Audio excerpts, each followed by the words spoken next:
मुख्य अतिथि व मुख्य वक्ता के रूप में हमारे बीच उपस्थित हैं सुरक्षा, टेररिज्म व कॉन्फ्लिक्ट जैसे विषयों के विशेषज्ञ व सुप्रसिद्ध लेखक डॉक्टर अजय साहनी, जो अपने विषय के समृद्ध ज्ञान के लिए आज भारत ही नहीं बल्कि विश्व में एक विशेष प्रतिष्ठा रखते हैं।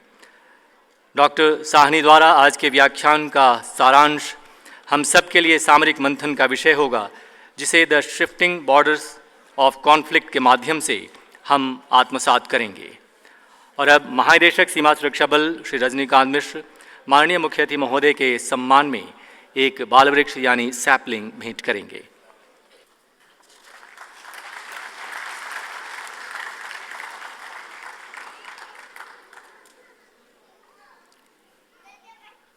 और अब महानिदेशक सीमा सुरक्षा बल श्री रजनीकांत मिश्र द्वारा स्वागत संबोधन। डॉक्टर अजय साहनी जी, उपस्थित समस्त सम्मानित अतिथिगण एवं प्रहरी परिवार के सदस्य, देवियों और सज्जनों, आज रुस्तम जी मेमोरियल लेक्चर के अवसर पर हमारे बीच डॉक्टर अजय साहनी उपस्थित हैं। मैं प्रहरी परिवार की तरफ से आपका स्वागत करता हूं और आभार प्रकट करता हूं कि आपने हमारा आमंत्रण स्वीकार किया। इस अवसर पर आज हमारे बीच बीएसएफ के फाउंडर स्वर्गीय श्री के.एफ. रुस्तम जी के सुपुत्र श्री साइरस रुस्तम जी तथा उनके परिजन भी उपस्थित हैं। हम सब उनका भी स्वागत करते हैं। डॉक्टर अजय साहनी आज the shifting borders of conflict पर व्याख्यान देंगे। मुझे विश्वास है कि डॉक्टर अजय साहनी के इस अनुभवपूर्ण संबोधन से हमें अपने कार्य क्षेत्र की जटिल समस्याओं को और अधिक गहराई से समझने और उनका उचित निराकरण करने में सहायता मिलेगी। Doctor Ajay Sahni institute for conflict management तथा साउथ एशिया टेररिज्म पोर्टल के एग्जीक्यूटिव डायरेक्टर हैं। डॉक्टर साहनी प्रकाशक एवं संपादक के रूप में South Asia intelligence review, Shri KPS. Gill द्वारा शुरू किए गए fault lines, the journal of conflict and resolution और सेकेंड साइट जैसे चैप्टर से जुड़े हुए हैं। डॉक्टर अजय साहनी गृह मंत्रालय की रीस्ट्रक्चरिंग के लिए गठित कमेटी में भी सदस्य के रूप में कार्यरत रहे हैं। डॉक्टर साहनी वर्तमान में उत्तर प्रदेश में police modernisation and strengthening committee के सदस्य हैं। डॉक्टर साहनी ने conflict, politics and development in South Asia आदि विषयों पर गहनता से रिसर्च की है और लिखा है। साथ ही इन्हें राष्ट्रीय एवं राज्य सरकारों के अनेक सलाहकार मंडलों में शामिल होने का सौभाग्य भी प्राप्त हुआ है। इन्होंने श्री के.पी.एस. गिल के साथ संयुक्त रूप से terror and containment, perspectives on India internal security एवं the global threat of terror, ideological, material and political linkages का संपादन भी किया है। देश विदेश के ख्याति प्राप्त संस्थानों में व्याख्यान देने के साथ ही राष्ट्रीय और अंतर्राष्ट्रीय मीडिया से भी doctor Sahni terrorism and insurgency विषयों के विशेषज्ञ की हैसियत से बुलाए जाते हैं। अपने स्थापना वर्ष से ही सीमा सुरक्षा बल देश की सीमाओं की सुरक्षा के साथ साथ देश की आंतरिक सुरक्षा ड्यूटियों में भी तैनात रहा है तथा अपने कर्तव्यों का निर्वहन बहुत अच्छे तरीके से कर रहा है। बदलते हालातों में नित्य नई चुनौतियां सामने आ रही हैं, इसलिए हमें और सजग रहने की ज़रूरत है। ऐसे में डॉक्टर साहनी का संबोधन हमें इन समस्याओं के बारे में और अधिक जानकारी प्रदान करेगा, जिससे हम चुनौतियों का सामना अधिक बेहतर ढंग से कर सकेंगे। यहाँ उपस्थित बल के सदस्य आपको सुनने और आपसे सीखने को आतुर हैं, ताकि इस ज्ञान को आगे बढ़ाकर कार्य रूप में परिणत कर सकें। धन्यवाद। जय Hind. Mr. Mishra, Mr. Cyrus Rustamji and the members of Mr. Rustamji's family present, officers and personnel of the Border Security Force, and distinguished guests. I would first like to thank Mr. Mishra for the honor and privilege of delivering the K.F. Rustamji Memorial Lecture, and to congratulate the BSF for establishing and following this annual tradition in memory of their founding director. Police and paramilitary formations in India render extraordinary services in very harsh conditions, largely unhonored and unsung. They do so under tremendously restrictive regulations that enforce silence as in all uniformed services. As a result, there is very little public awareness of their contribution. K.F. Rustamji belongs to a very rare breed of officers who are able, through the sheer weight of their work, the force of their personality, and the expanse of their vision, to capture the public imagination. It is commendable that you have chosen to reserve at least one day each year to remind yourselves and the nation of his contributions, and also to bring into focus critical issues of national security. In this very distinguished gathering, I suspect that I am one of the least informed and possibly the most ignorant person as far as border security is concerned, so that is not a subject that I will dwell on significantly. I wish to speak rather on what I regard as the shifting borders of contemporary conflict, of dramatic transformations that are enveloping the world today, and that have radically altered the very nature of national boundaries and the fundamental character of national sovereignty and of interstate conflict. Very long ago, I was still in school. I think the year was 1971. I read a book that was at that time making ripples internationally. It was Lester Brown's World Without Borders. At the height of the Cold War, at a time when more than half the globe was still struggling with state formation and its democratic and the establishment of democratic administration in the states, where the state itself and its democratic administration was thought to be the highest aspiration possible for human society, Lester Brown proposed that the state could and should be abolished. And that impartial internationalism, he described it as impartial internationalism, was a possibility for mankind and was the desired objective that should be pursued by the international community. He argued that the traditional international system based on competition and conflict was no longer viable as a model, and that the nation state and balance of power were outdated concepts. I, at that juncture itself, instinctively, rather than in any considered assessment, rejected these propositions. And I'm still inclined to believe that they are untenable, and that at the present stage of human development, the state remains the most powerful instrument of human transformation, both for the better and for worse. Moreover, competition, conflict, and the balance of power remain as urgent today and have become infinitely more complex in an age of unprecedented and rapid change. Indeed, while the human technological profile has become immeasurably more sophisticated, we see a political regression to primitive tribalisms, to irrational ideologies of religious extremism and ultranationalism, and a rising specter of conflict everywhere. If anything, states have become more assertive of their identities and of their divergent interests.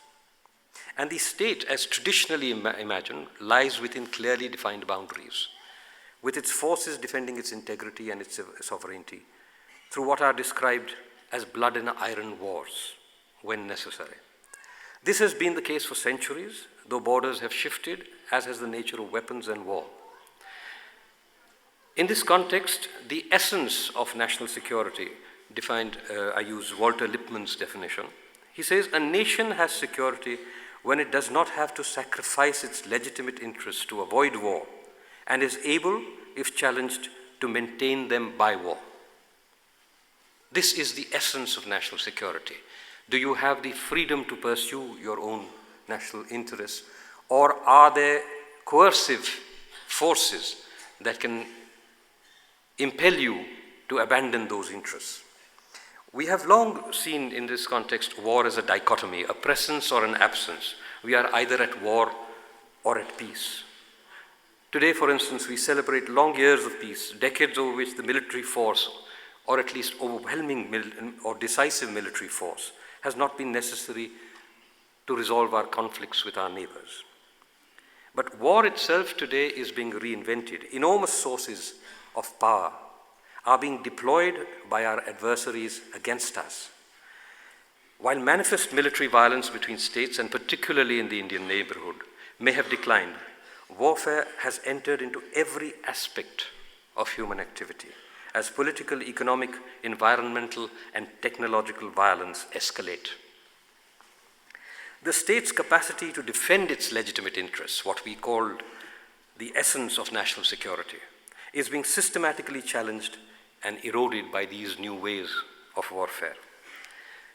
Decades ago, this was in the 1930s, in the writings of Mao Zedong, and then subsequently on commentaries thereof, China imagined a slow process of attrition using all available instrumentalities of power in their concept of what was called protracted war.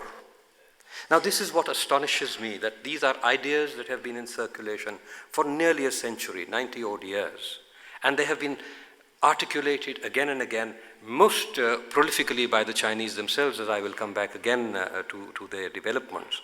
And yet, the world, not just India, remains fairly unfamiliar with these notions and has failed to develop any kind of systematic approach or strategy of resistance against these instrumentalities that are being deployed very effectively against us and against Western societies and against all other states in a progressive manner, not just by a particular state, but by an entire range of both state and non-state actors. The strategy of protracted conflict postpones the decisive battle and calibrates its challenges to a calculus of risks until the balance of power has shifted overwhelmingly to the side of the revolutionary forces, Mao Zedong. This is a process of what we call nibbling expansion, a slow erosion, a corrosive process where the target society remains often unaware of the processes being deployed against it. And in fact, as I will mention later, often celebrates these processes. It is a process of exploiting the vulnerabilities and gradually eroding the strengths of the adversary system. The entire strategy is based on the idea that military and political instruments are interchangeable in the execution of one vast, integrated strategic plan. The premise is that victory in the protracted conflict, and this is Mao again, victory in the protracted conflict will indeed go to the side able to preserve its position the longest. The point basically is that you have to be relentless, slow but relentless, and the adversary system will eventually be pushed to the margins of collapse, at which stage overt violence may be used to destroy it. 20 years ago, in 1999, this revolutionary strategy of protracted conflict was completely reinvented, refined, again by Chinese strategists, into a contemporary dynamic of what has been described by two People's Liberation Army officers, Colonel Kiao Liang and Colonel Wang Jiangsui, as unrestricted warfare. Unrestricted warfare is based on the premise articulated by PLA General Fu Quamyu in the aphorism, the inferior can defeat the superior. This is the essence, and this is why it is not just states that are deploying these strategies. Very small individual actors and organizations are also capable not only of participating in, but independently sustaining such a strategic perspective. The strategy of unrestricted warfare was originally conceptualized as a strategy to undermine and eventually destroy American hegemony, global hegemony. But it has been deployed not just against America, but globally, and India is already, and I would come to this, a visible target. Very quickly, I will outline some of the prominent features of this strategy. The first rule of unrestricted warfare is that there are no rules. Nothing is forbidden. Every instrumentality is acceptable. The doctrines of surprise, misdirection, deception are paramount, and the strategy employs civilian technology as military weapons without morality and with no limits to break the will of democratic societies. High-tech computer hackers have contributed to the blurring of distinctions between soldiers and civilians. Traditional practices of urban terror warfare have been evolved as a means to impose a huge psychological shock to the adversary. The impact, for instance, of overt terrorism, what we see, the 9/11 factor, for instance, has been that it causes the Western powers, and particularly the hegemonic power, United States, to blindly use conventional measures as the main response to combat terrorism. It is like an elephant in or a bull in the china shop. Intelligence estimates, for instance, put the cost of the World Trade Center Pentagon 9/11 attacks at between $500,000 and $1 million. The war on terrorism itself, not including the wars in Syria, Iraq, and Afghanistan, have already cost America an estimated $6 trillion. And this is really what is sought by these strategies, to cause societies to collapse upon themselves. Other components of unrestricted warfare, simply listed, are financial warfare, to target the financial systems of the society or the victim society. Cyber warfare, smuggling, cultural warfare. We know that the Chinese have set up hundreds, an estimated 600 Confucius institutes across the world. Several hundred in America itself. America has now begun the process of shutting them down because they were found to be involved in espionage, in illegal transfer or stealing of technologies, and a range of activities that sought to establish Chinese cultural hegemony, or the roots of Chinese cultural hegemony in America. We have the possibility of drugs being used in this war, media and fabrication, falsification, the great fake news campaigns, and we see this being deployed, of course, visibly by Russia in America. There's public controversy over this even now. We have technological warfare, and this has been used by the Chinese very, very effectively, which is to essentially gain control of cutting-edge technologies by all means necessary. They steal, they reverse engineer, they poach, they buy, whatever means are available, in order to establish dominance in the most significant technological spheres in the world. We have environmental warfare. The possibilities of water wars is something we have been talking about for some time. But as our populations expand and as our environment becomes more and more fragile, we will find the opportunities for disruptive environmental interventions become extremely prolific. We have, of course, overt terrorism. And we have political subversion. The most important thing is, and this is recognized by the authors of the Unrestricted Warfare Doctrine, that the legislatures of countries with representative forms of government cannot evade encirclement by lobbying groups. Millions of dollars were channeled to the Clinton campaign by the Chinese through various front organizations, corporations, and lobbying groupings. What is the objective of war? It is essentially to take the adversary society apart, to demolish the adversary society, so that it submits to the will of the aggressor. That is and has been the objective of war through history, and so it remains. In classical war, you use swords, spears, technology advances, you use guns, you use bombs, you use missiles.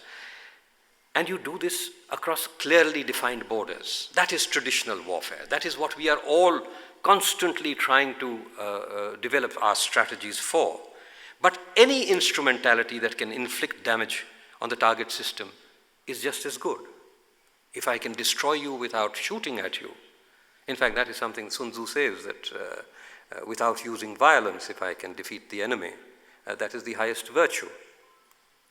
And that really, we are talking about the 1930s, but this is something that is integral to the culture of the Chinese, of the strategic culture of the Chinese, for centuries, for millennia. Contemporary social organizations, contemporary technologies, the very flow of globalization, and this is very, very crucial, offers a very wide range of such instrumentalities of intervention. You don't need to be firing shots or bombing your enemy, you don't have to cross any territorial boundaries to wage this pattern of war. The truth is that in many ways, even as state identities have hardened across the world without borders has in fact come to pass. It has been realized in a certain sense. What we have perhaps is not a world without borders, but wars without borders. We have a situation today which is neither war nor peace. And this is an extremely difficult situation to respond to. Walter Wriston writes that sovereignty and the power of a nation to stop others from interfering in its internal affairs is rapidly eroding. This is not a benevolent, but a malevolent erosion of borders of the state system, inclining towards chaos, empowering the most malicious factors, both state and non-state. The authors of Unrestricted Warfare speak of 10,000 methods combined in one. And this is the essence of all this. Small elements that come together in a centrally coordinated strategy. To the victim society, these are not visible because they are seen as legitimate activities of trade, of exchange, of diplomacy, of the development of the domestic economy of the aggressor state, of the natural and legitimate international interests of the aggressor state. And consequently, and this ambiguity, this opacity of the process is itself the strength of the process. Because I can't say this system is attacking my system, so I will respond. And yet, my system is being constantly eroded. We see in this process a complete breakdown of the distinctions between military technology and civilian technology, between the professional soldier and the non-professional warrior. The battle spaces overlap with the civilian realm. There is nothing that is clear. There are no boundaries here. There is no sima that has to be protected. We cannot array our soldiers somewhere and assume that we are safe or secure. Wars can be started, and this is something again that they write. It is possible to start a war in a computer room or a stock exchange. Soldiers no longer have a monopoly on war. Early this month, you would have read that the Hamas launched a barrage of missiles into Israel. We are still not clear about the details and the implications, but it is important that Israel not only targeted Hamas military infrastructure in response, but very crucially bombed and partially destroyed a building in Gaza because it was allegedly the base of a Hamas, active Hamas hacking group. An IDF tweet announced Hamas Cyber HQ EXE has been removed. Media reports of this action and reaction cycle spoke of a manifestation of contemporary hybrid warfare. So it is not merely the military target that was important, the missile launch pads that were important, or the leaderships that ordered these missiles to be launched, but even the core cyber warfare grouping that was targeting the Israeli system. We have already seen this evolve in the Indian theater, first and foremost, very visibly as terrorism and proxy war. I will not spend very much time on that. You are all familiar with this subject. You know the degree to which Pakistan has engineered what it called its strategy of death by 1,000 cuts. And death by 1,000 cuts is similar in its conceptualization to this notion of unrestricted warfare or protracted war or this slow process of erosion of national strength, which Pakistan has sought to deploy against us. And it is important to understand that China has given virtual carte blanche and has defended and protected Pakistan at international fora in its efforts of terrorism against India, while China itself does not seem to directly engage. We do also see that China has got a significant footprint in the insurgencies of the Indian Northeast from time to time, certainly in terms of weapons transfers, but also in terms of safe haven, support to leaderships, etc.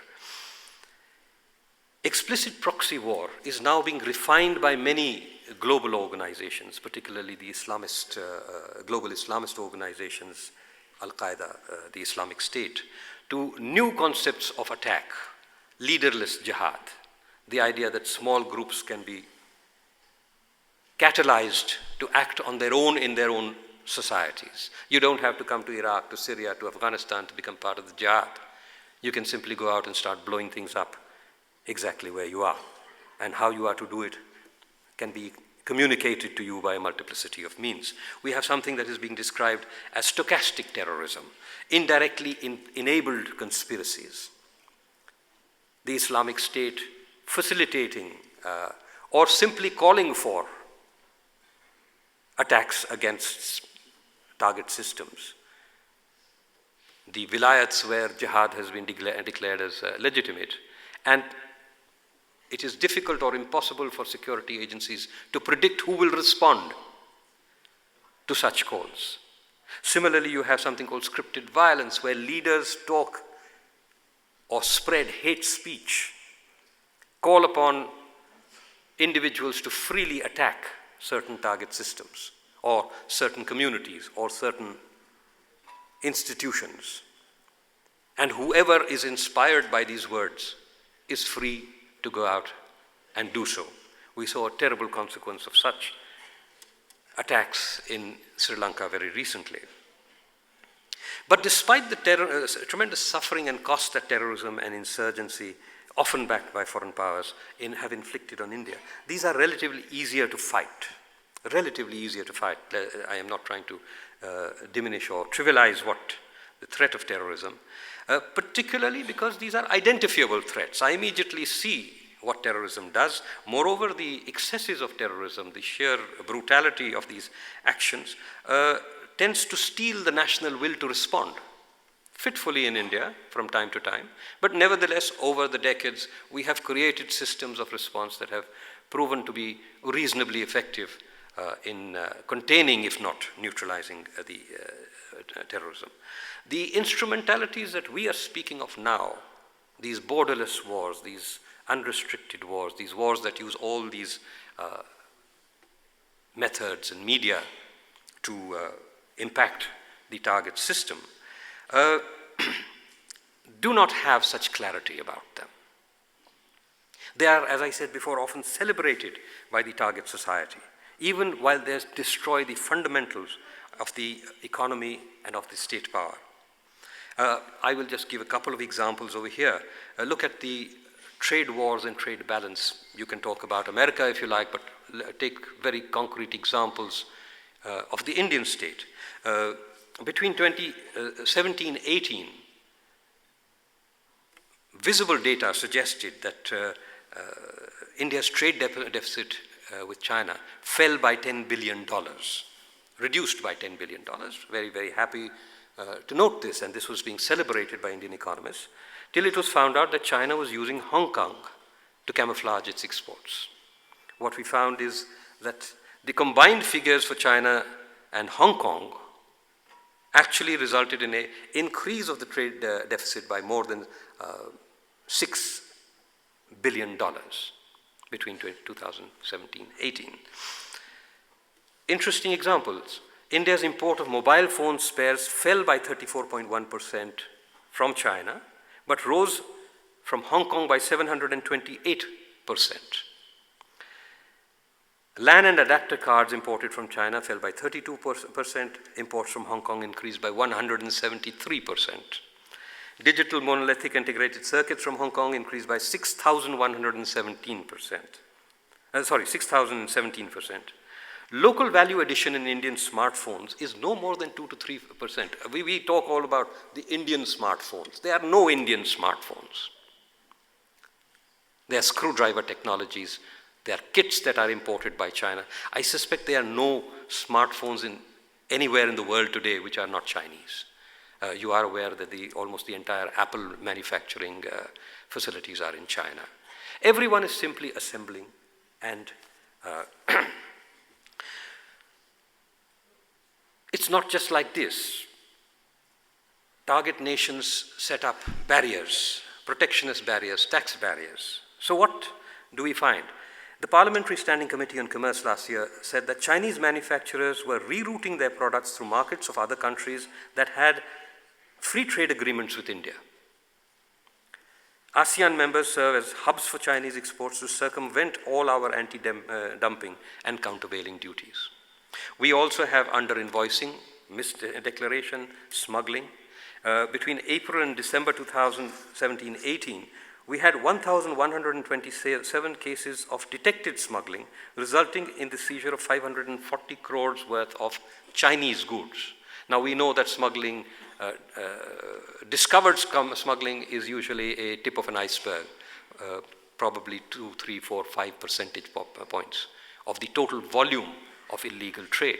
So you can project simply how much of these goods are being dumped in this, into India on an annual basis. While traders profit, India's GDP figures are also inflated by this burgeoning trade with China. Very few are realizing the enormous costs inflicted on the long-term perspectives on India's state power. If you go out to buy perhaps even an Indian flag today, it is most likely manufactured in China. This is the state we have come to. The market is being flooded by cheap Chinese goods, and they are of dramatically improving quality. 10 years ago, Chinese goods meant garbage, throwaway stuff. Today, China is producing even the cheapest goods are maintaining a certain minimal quality, and the more expensive ranges have come to international standards of quality. What does this mean for the Indian economy, for Indian industry, for employment in India? Manufacturers are shutting down across the country. They are shutting down.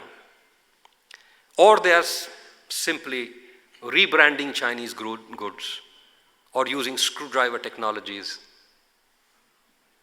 to project what they are importing from China as Indian produce. Over time, what will happen? Our industrial capacities, our skills, research and development efforts, allocations, our entrepreneurship, our very human resource profiles will be inexorably eroded. It is not just that we are manufacturing less and less today. Eventually, we will find that the infrastructure, the capitalization, the skills, the entrepreneurial attitudes and networks will have disappeared. We will no longer be able to efficiently manufacture even what we earlier did. This is not only what is happening, this is what is intended. This is not a process that is impacting India alone. China has, as I said before, acquired, stolen, evolved, now as very, very large allocations of research and development funding is being made by China. And they have undermined manufacture across the world. And everyone has been celebrating the advantages of cheap Chinese manufacture. And if you find today, we talk about the Rust Belt in America, we talk about the collapse of manufacturing in Europe. The societies that have been targeted by this process have been celebrating this process for decades. Now, we must also recognize that this entire process is being consciously promoted in a strategy that wields all the instruments of power in a clearly sustained national purpose to promote Chinese military, cultural, and economic hegemony, not only in Asia, but across the globe. If we look at the broad directions of the Indian economy, and we have often celebrated how we have now become, I think, the 5th largest, soon we will be by 2030 or earlier, we will be the 3rd largest economy of the world. Many of these things are deceptive because we have overtaken, say, Britain with 65 million population. We are a population of 1.3 billion, 35 billion. But even if we look at absolute figures, we usually talk about our total economic strength. When we look at projections for 2030, we find that India would have a projected GDP of 6.6 trillion, compared to China's 22.2 trillion, compared to America's 24.8 trillion. First of all, see the gap. In absolute terms, the gap is enormously increasing between India and China. And this means that our capacities for response are rapidly declining. Our capacities to compete or contest the Chinese intent are rapidly declining. More dangerously, when we look at GDP per capita, we must understand we are still have a population that is growing fairly rapidly, certainly more rapidly than China. China is reaching stabilization. Very soon, our population, with a much smaller landmass, will be larger than China's population. When you look at GDP per capita, we find that in 2030, the world's average would be $8,504. The US, with a very small population, would have a GDP per capita of $94,602. China, $25,911. Other countries I will not go to. But India would be well below the global average at $6,938. We would still be among the poorest countries of the world. The other aspect that we look at is cyber threats. We have not developed very significantly in our capacities to confront even existing cyber threats. We must understand that in the world that is coming, and not only the world that is coming, but the world already realized, cyber threats have become physical. It's not just a question of stealing data, defacing your websites, and stuff like that. If you go back to the Stuxnet virus that was delivered into the Iranian nuclear system, it physically destroyed a third of Iran's centrifuges and set back their nuclear program by a decade or more. It is interesting to know that the Nuclear Power Corporation of India blocks an average of over 10 targeted attacks a day. None of them have still penetrated into the core system of the organizations or the establishments. But the effort to target them is continuous. We must understand also that China and Pakistan have very sophisticated intelligence, private sector partnerships to target the Indian system, allowing them not only greater power, but also increasing deniability. Vast quantities of data, including defense-related data, has been stolen from India. Continuous streams of disruptive attacks are faced by almost every significant government establishment and security establishment, and of course by every individual. Our budgets for response to these challenges are virtually laughable. I think in 2017, the Computer Emergency Response Team had a budget of 119 million. My intention here is not that I am aware of a Chinese strategy or that this war is actually being executed against us or being carried out against us. We do not know, we will never know. We have to understand, however, that the Chinese leadership does have such a strategy in mind, is aware of such a strategy, has within its official institutions, including the army, elaborated on such a strategy. And consequently, we cannot discount such a strategy. Moreover, whether these impacts are intentional or unintentional, their consequences are the same.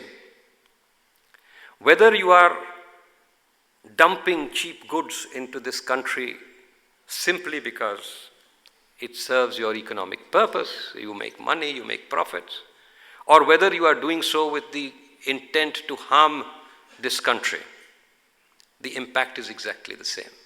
Our system is weakening and will eventually be destroyed.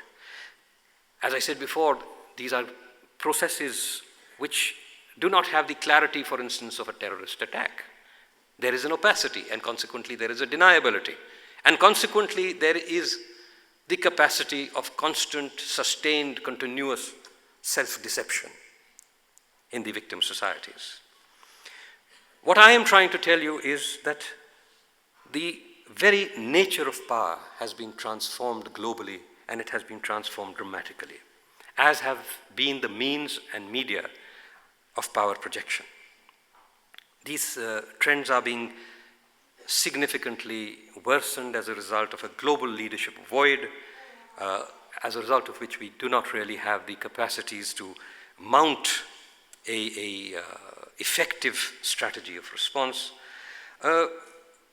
What we see today is that almost any direction, any group, any even individual, state, non-state, formal, informal, non-governmental organizations have become parts of vast international conspiracies.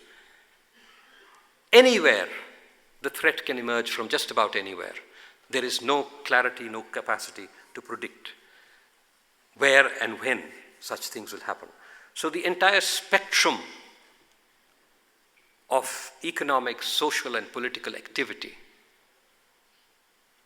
is potentially putting this state and its interests at risk. All these things I'm talking about appear to be bloodless. They don't seem, well, isn't it better than terrorism? But you must understand that they are as bloody, as devastating to the target systems as the overt violence of classic blood and iron wars. People are impoverished, people are driven to internal conflict, environments are damaged, employment diminishes. All these are creating violence within your societies. And that violence is compensating in a sense, or balancing out in a sense, in terms of blood, for the peace that you are experiencing on your borders. Nobody is shooting your soldiers, or at least not very as frequently as they would in open warfare. But your own system is being galvanized to injure itself. We have seen this process ongoing in the West for decades, and this is very, very astonishing to me because the West should have been aware of what happened. If we go back to the decline of the Soviet Union, one of the critical components of that decline was the Strategic Defense Initiative of the Ronald Reagan administration, what was called Star Wars. They were going to build a shield over America, high-tech shield over America that would prevent any kind of a nuclear attack. Everybody said this was a complete and utter failure. It was one of the greatest successes of the American system, intended or otherwise. I have spoken to people who said they were very well aware of the protracted conflict strategy, and that is what they deployed. Whether or not that is the case, the point is it forced Russia into an unsustainable technological race. Vast amounts of money were committed by both systems, some 200 billion by the Americans, less by the Russians, the figures are not known. But nevertheless, enough to bankrupt an already unstable state in Russia. And between 1983-84, when the SDI started, and 1993, when the SDI was ended, as you all know, the Soviet Union had collapsed. Not only was this the advantage of the SDI, tremendous technological developments which have benefited both private and military technologies were developed under the SDI initiative. Again, we see something that such systems of intended or unintended aggression enormously strengthen the parent state, the state that is engaged in such activities. And this is something that needs to be understood, the degree to which, on the other hand, what we see post 9/11 is more and more reliance on overwhelming conventional military power. When I say conventional, I include the high tech. Because by conventional, we basically mean traditional warfare where effectively speed and projection are the objectives, whether we are using a bow and arrow or we are using a missile, the quickness of response and the degree of devastation I can inflict at greater and greater distances is the objective of traditional warfare. And America has responded massively. For instance, I will just give you one example. The MRAP, the mine resistance ambush protected vehicle, costs between $500,000 and $1 million per unit. The only challenge it gives to the adversary, say in Afghanistan where it is very heavily deployed, is how many kilograms of explosives are required to blow this thing up. Earlier vehicles, perhaps 10, new vehicles, the AMRAP, perhaps the heavier vehicles, 40, 50. But at the end of the day, that is the rough cost of blowing up between $500,000 and $1 million of American. The interesting thing is, again noted by the authors of Unrestricted Warfare, was they say that based on weight, the B-2, which costs between $13 and $15 billion each, is some 3 times more expensive than an equivalent weight of gold. This is how systems bankrupt themselves. Not by designing the weapons they need for the new war, or the capacities, we may not even talk of weapons anymore, but by simply hoping that technology itself will offer a permanent solution. As I have already mentioned, the US has spent trillions of dollars in conventional wars to respond to low-cost terrorist attacks on their soil. Across the world today, and this is something that actually Carl Sagan spoke of, the combustible mix of ignorance and power. Across the world today, we find very few among those who actually run the state who comprehend how global power is being deployed, shaped, and exercised. Never before has the adage, knowledge is power, been truer or more urgent, and rarely before has knowledge that underpins the efficient deployment of power been as accessible to as few as it is currently. In India, there has been an increasing awareness of the need for synergy of a whole-of-government approach to security, but this has not translated into policy or practice.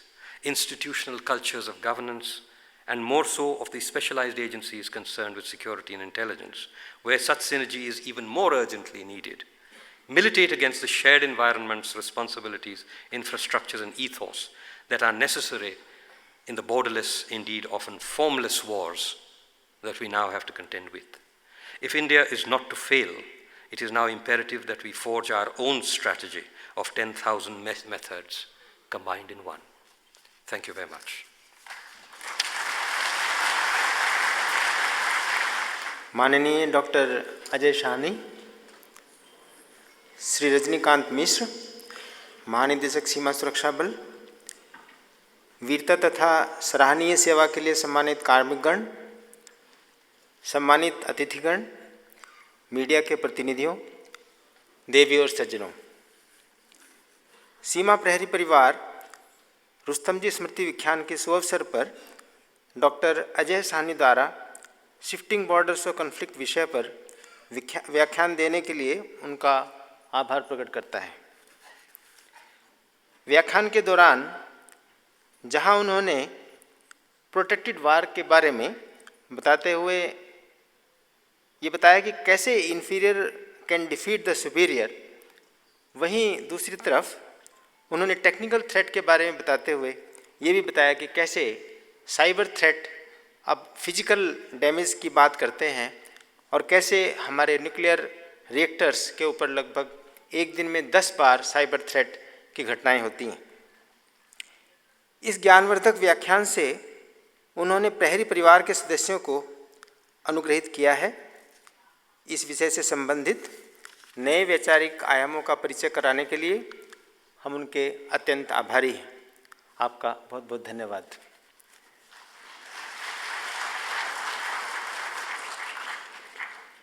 हम विशेष अतिथियों के लिए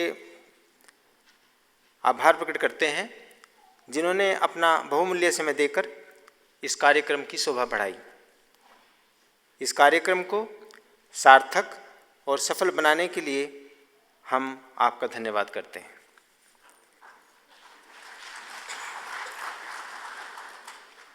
सीमा सुरक्षा बल परिवार, विज्ञान भवन के अधिकारियों, प्रबंधन समिति के सदस्यों, दिल्ली पुलिस और केंद्रीय औद्योगिक सुरक्षा बल सहित सिविल प्रशासन के सभी अधिकारियों और कार्मिकों के प्रति भी अपना आभार प्रकट करता है, जिनके सक्रिय सहयोग से ही इस कार्यक्रम को सफल बनाया जा सका है।